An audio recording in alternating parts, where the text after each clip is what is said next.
Hello guys, welcome back again. तो आज है 2 सितंबर। मौसम थोड़ा सा बादल लगे हुए हैं, बट हम लोग आज आए हैं हेमन्स की डिस्टिलरी। हेमन्स एक जिन है यहाँ पे, वेरी ओल्ड, लाइक 1863 में ये शुरू हुई थी। तो वो ही ब्रांड हम लोग यूज़ करते हैं और उसी की डिस्टिलरी में हमारा टूर था। तो देखते हैं क्या क्या व्यू रहता है। हमारे साथ हैं आज mister Piyush. Hi guys, I'm Piyush and today we are at Hayman's Distillery, one of the oldest in UK. हमने अपना वेलकम बैक। अपना डिस्टिलरी का टूर ऑलरेडी स्टार्ट कर लिया है। अभी हम लोग बस एक इंसान को और वेट कर रहे हैं और थोड़ा सा लेमनेड हमने ले लिया है क्योंकि बर्फ़ होता है, थोड़ा सा गर्म भी है आज। See one more boy is here with his lemonades. So, can you tell me something about the Haymans? A bit more about botanicals and the recipe and what goes into our gin. We're going to go over to the stills as well. I do have some work going on for stills today, so sorry if there's any little bit of noise, but he's usually pretty quiet and great. And we're going to over there, we're going to talk a little bit more about the next process, the actual production itself, distillation. And then we're going to go over to lunch table here, and we're going to do a tasting of the 3 products that you guys stock. It's mainly so that you guys a little bit more insight, a little bit more knowledge on each product, so it helps you explain these sort of things to your customers and being able to sell them to them. And then we'll take those questions as well about any other products that you guys are interested in. Before that, let's do a really boring, quick health and safety talk, just because this is an active distillery. So very briefly, we're not expecting any fire drills today, okay? But if there is one, it's real. So the main 3 fires that we have here, and there's one in that corner there. There is a 4th one right around the back of the house, but maybe it needs to be around there at all. That's where we hide the fire alcohol. But there is one there, just so you know as well. If anybody really wants to have a cigarette, no problem. Please don't be behind that house.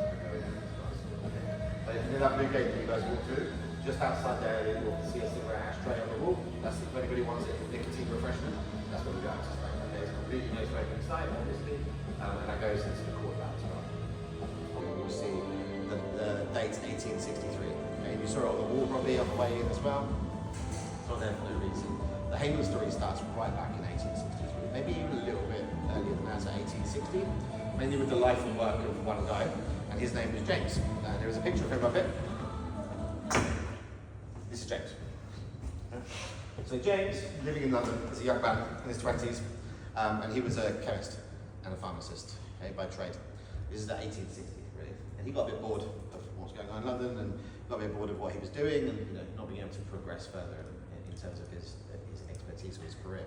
So he took himself travelling. Like most young men who get bored of London, they go travelling a bit. But he wasn't going to like Vietnam or Cambodia or things like that. What he done, he went to around North America, okay, and Canada, around these sort of main areas. And this is at 1860. So the Industrial Revolution's kind of taken a bit of a grip, especially in the Western world at this point. And in America and Canada, they're a little bit further advanced than, say, England at the time, especially in terms of. Hopefully you're all aware of what the main ingredient is in gin, or what has to be in gin for it to be known as gin. Absolutely. So, this is a bit more hands-on, guys. Grab some of these botanicals, no problem at all. So here we have juniper. Juniper, like I mentioned, has to be the most predominant flavour in a finished product, okay, for it to be classified as a gin.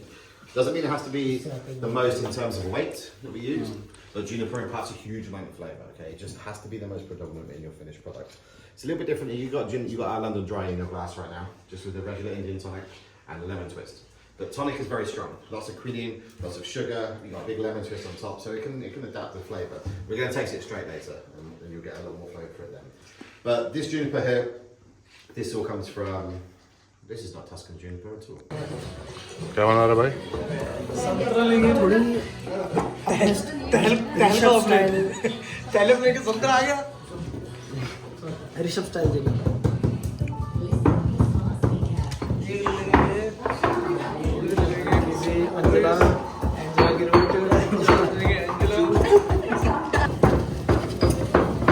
So we put most of the botanicals inside it, like coriander, coriander, juniper seeds, lemon zest, orange zest, and now we're gonna blend it.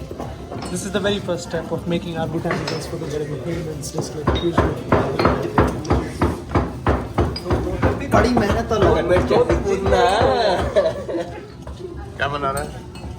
Punjab में तो fake आती है। So when you're making up a recipe for gin, you know, it takes a long time to come up with a London Dry recipe. I'll explain a bit more about that why in a minute. But you know, one of the hardest things about producing any product in the world, doesn't matter what you're making, is consistency. You know, you have the same in your restaurant as well. You know, you want every dish to be consistently good because people are going to come and they're going to go. And Christopher has been working with me for a long time. So he's classed as our master capacity.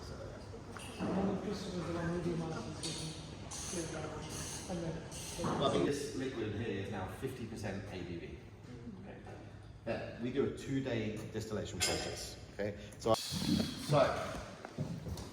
has everybody here done some form of alcohol or wine, like tasting before? Yeah, like in this style. Yeah. Yes. Okay, good. Because there's lots of similarities in the way we do this and the way we do even wine or whiskey or tequila or mezcal or anything like that. Okay? There's lots of similarities. So I didn't pour myself in the gin. I'm there, right? The dry. We're going to start with London Dry. We're going to go through in a specific order. We're going to do a couple of exercises with the London Dry and we'll repeat the same with the others as well. Okay? So London Dry gin, as I've already spoken about before, is a style of production more so than a set of flavours. You know that. So when we're tasting gin, we're going to look out for certain things. So I do the same with pretty much every spirit that I'm going to taste. Sometimes I get sent bottles of gin with no labels on it, so I taste them and see what you think, and then give me feedback. So a few things that we look out for. First thing with London Dry. So I want all of you to pick up your London Dry glass, and someone tell me what colour is it?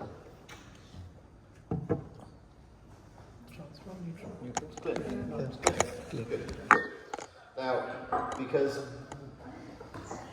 what comes out is always very clear.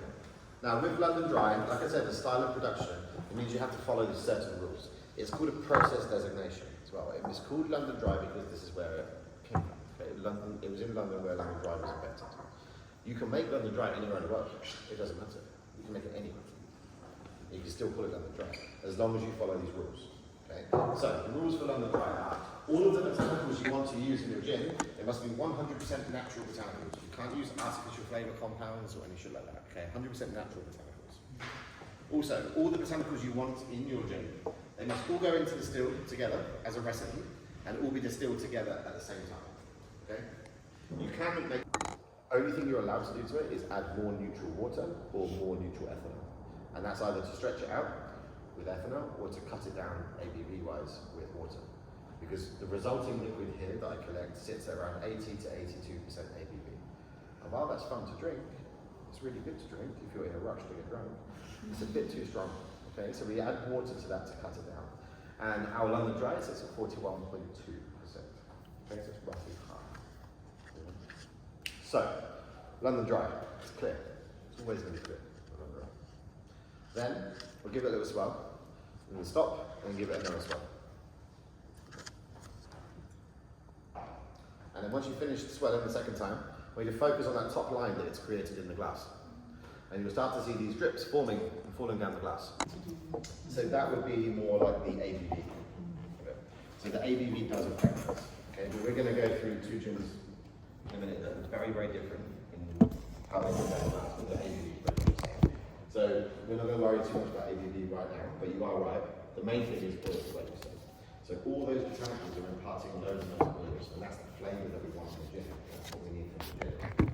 So if you've got a gin that drips really, really quick and very, very thin, then someone doesn't use very many botanicals. Yeah. When I buy gin and I drink gin, I want loads and loads of flavour. I want all that gin flavour. So I want a gin that's utilised loads of botanicals. So if you've got a more viscous, thicker, slower forming gin falling down the glass, that's a sign that someone's used. There's lots of oils, someone's used lots of botanicals, there's loads and loads of flavour. Okay. Then you can have a look at this aroma, should I say. Then when you taste it, you're going to get sweetness, and you get a little bit of a bitter aftertaste, and you get sweetness again. This comes from the fact that we have skin in there at this as well. So it's not just one-dimensional in flavour, you're getting all these different flavours coming from it as well. Once it's macerated, we strain off the liquid again, and it's this colour, and then we have